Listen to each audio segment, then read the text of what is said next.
Located in the rocks, one of the most iconic tourist hotspots overseeing the Sydney Harbour Bridge and the Sydney Opera House, the Park Hyatt Sydney has always been dubbed the flagship hotel of the Park Hyatt Hotel brand.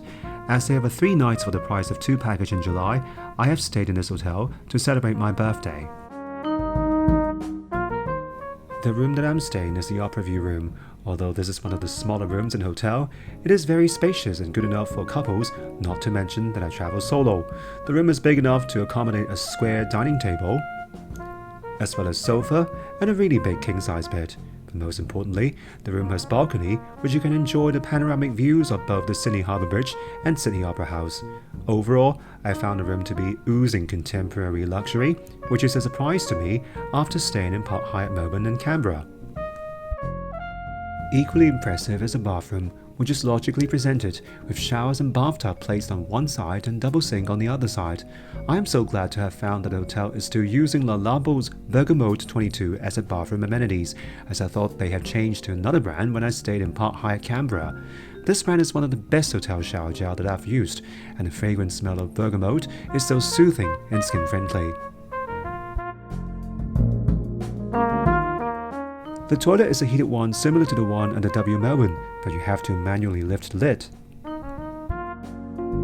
As I love this room so much and I need to work on my YouTube clips after I returned from Singapore, I mainly have in-room dining service throughout my stay in this hotel. That said, I have patronized the hotel's dining room for dinner. This ribeye steak is a little bit disappointing to me, as it was overgrilled despite the fact that it's super juicy and tender. However, the clam linguine and desserts like the yuzu's gelato and hazelnut cake are all delicious. As for the in-room dining service, the menu was actually the same as the restaurant, and I have to say this curry lamb with roti is the highlight of all the dishes, and the curry is really tasty and the lamb is really tasty and tender. Equally beautiful is this club sandwich and chips, which is really great comfort food.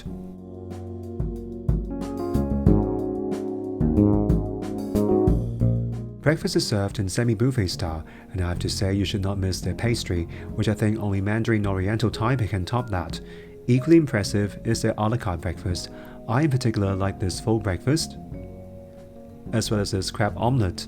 In my opinion, this is one of the best hotel breakfasts that I've had recently.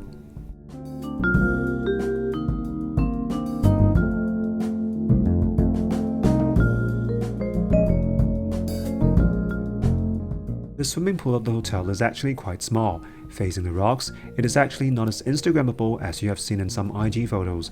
The chairs and cabana are also arranged in a packed way, so I can imagine during summer, this will be quite crowded. The gym though is actually quite well equipped for a luxury hotel, with facilities such as treadmill and weight training equipment available. Overall, my stay in the Park Hyatt Sydney is very impressive. What I like the most is the lively and youthful demeanour of all the Park Hyatt staff, which was a surprise to me considering the brand's image. Their service is efficient and always puts a smile on your face. Having stayed in 3 different Park Hyatt hotels in Australia, I'm so glad that the Park Hyatt Sydney has lived up to the brand's image.